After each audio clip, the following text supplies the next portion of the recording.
कक्षा 12 के लिए हिंदी आरोह भाग 2। पाठ संख्या 5। कवि गजानन माधव मुक्तिबोध। कविता सहर्ष स्वीकारा है। कवि गजानन माधव मुक्तिबोध। गजानन माधव मुक्तिबोध। जन्म 13 नवंबर सन 1917, श्योपुर, ग्वालियर, मध्य प्रदेश। प्रकाशित पुस्तकें: चांद का मुंह टेढ़ा है, भूरी भूरी खाक धूल धूल, ये कविता संग्रह है। काठ का सपना, विपात्र, सतह से उठता आदमी, यह कथा साहित्य है।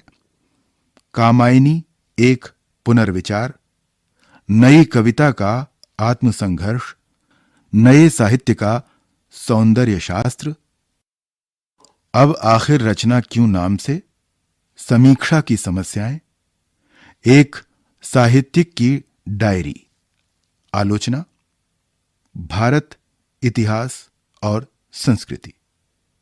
निधन 11 सितंबर सन 1964, नई दिल्ली में। हमारी हार का बदला चुकाने आएगा संकल्प धर्मा चेतना का रक्त प्लावित स्वर, हमारे ही हृदय का गुप्त स्वर्णाक्षर प्रकट होकर विकट हो जाएगा। हार का बदला चुकाने वाले संकल्प धर्मा कवि मुक्तिबोध का पूरा जीवन संघर्ष में बीता। उन्होंने 20 वर्ष की छोटी उम्र में बड़नगर मिडिल स्कूल में मास्टरी की। तत्पश्चात शुजालपुर, उज्जैन, कोलकाता, इंदौर, मुंबई, बंगलौर, बनारस, जबलपुर, राजनांदगांव आदि स्थानों पर मास्टरी से पत्रकारिता तक का काम किया।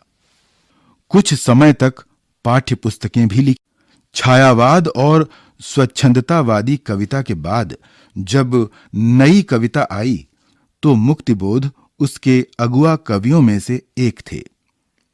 मराठी संरचना से प्रभावित लंबे वाक्यों ने उनकी कविता को आम पाठक के लिए कठिन बनाया, लेकिन उनमें भावनात्मक और विचारात्मक ऊर्जा अटूट थी, जैसे कोई नैसर्गिक अंतःस्रोत हो जो कभी चुकता ही नहीं, बल्कि लगातार अधिकाधिक वेग और तीव्रता के साथ उमड़ता चला आता है। यह ऊर्जा अनेकानेक कल्पना चित्रों और फैंटेसियों का आकार ग्रहण कर लेती है। मुक्तिबोध की रचनात्मक ऊर्जा का एक बहुत बड़ा अंश आलोचनात्मक लेखन और साहित्य संबंधी चिंतन में सक्रिय रहा। वे एक समर्थ पत्रकार भी थे। इसके अलावा राजनैतिक विषयों, अंतर्राष्ट्रीय परिदृश्य तथा देश की आर्थिक समस्याओं पर लगातार लिखा है। कवि शमशेर बहादुर सिंह के शब्दों में उनकी कविता अद्भुत संकेतों भरी, जिज्ञासाओं से अस्थिर, कभी दूर से शोर मचाती, कभी कानों में चुपचाप राज की बातें कहती चलती है। हमारी बातें हमको सुनाती है, हम अपने को एकदम चकित होकर देखते हैं और पहले से अधिक पहचान। मुक्तिबोध की कविताएं सामान्यतः बहुत लंबी होती हैं। उन्होंने जो भी अपेक्षाकृत छोटे आकार की कविताएं लिखी हैं, उनमें से एक है सहर्ष स्वीकारा है, जो भूरी भूरी खाक धूल में संकलित है। एक होता है स्वीकारना और दूसरा होता है सहर्ष स्वीकारना, यानी खुशी खुशी स्वीकार करना।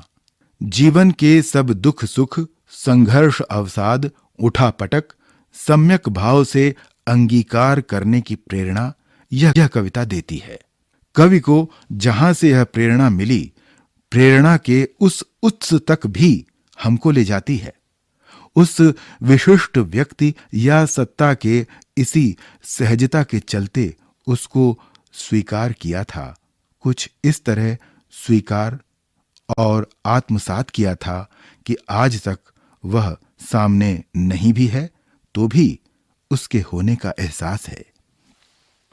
मुस्काता चांद ज्यों धरती पर रात भर, मुझ पर त्यों तुम्हारा ही खिलता वह। चूंकि यह एहसास आप्लावनकारी है और कविता का मैं उसकी भाव प्रवणता के निजी पक्ष से उबरकर सिर्फ विचार की तरह उसे जीना चाहता है, क्योंकि वह बृहत्तर विश्व की गुत्थियां सुलझाने में उसकी मदद करेगी। वह दिवंगता मां, पत्नी, बहन, सहचरी कोई भी हो सकती है।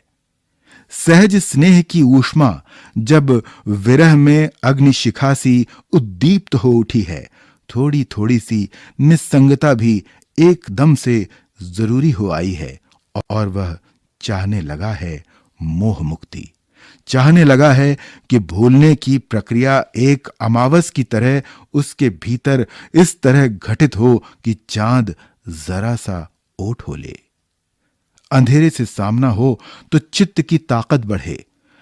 लगातार भौतिक और मानसिक अवलंब अंदर एक अज्ञात भय भी कायम करता है। खो जाने का भय खो जाने से भी बड़ा है। ममता के बादल की मंडराती कोमलता क्योंकि भीतर पिराती है, बहलाती सहलाती आत्मीयता बर्दाश्त नहीं होती। दृढ़ता और तद्जन्य कठोरता भी बड़े मानव मूल्य हैं। इसलिए भूल जाना भी एक कला है। अति किसी चीज की अच्छी नहीं। हर समय की भावार्द्रता भी कमजोर करती है। अतिशय प्रकाश से आंखें चौंधिया जाती हैं। इसलिए किसी हद तक वरेण्य है अंधेरा भी, विस्मृति का अंधेरा। आदमी हरदम सब कुछ याद करता चले तो जीना ही मुश्किल हो जाए।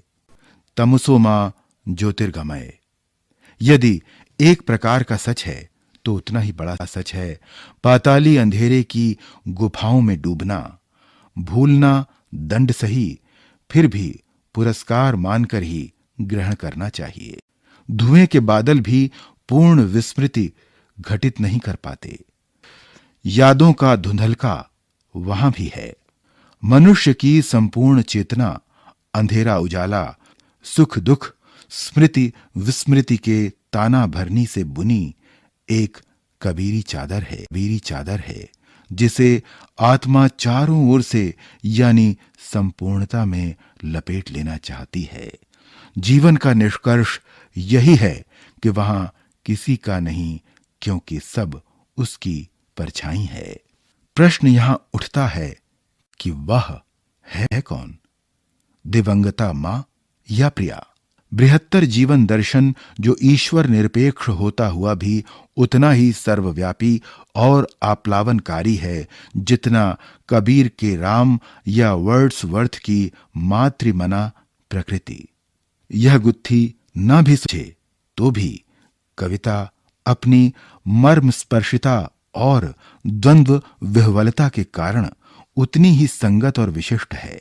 साधक और साध्य की एकात्मता, तेरा तुझको सौंपता का लागय है मोर वाला, ऐसा निरहंकार विनय पारंपरिक सिख साहित्य से इतर यानी आधुनिक कविता में कम ही कविता सहर्ष स्वीकारा है। कवि गजानन माधव, मुक्तिबोध। सहर्ष स्वीकारा है। जिंदगी में जो कुछ है, जो भी है, सहर्ष स्वीकारा है, इसलिए कि जो कुछ भी मेरा है वह तुम्हें प्यारा है।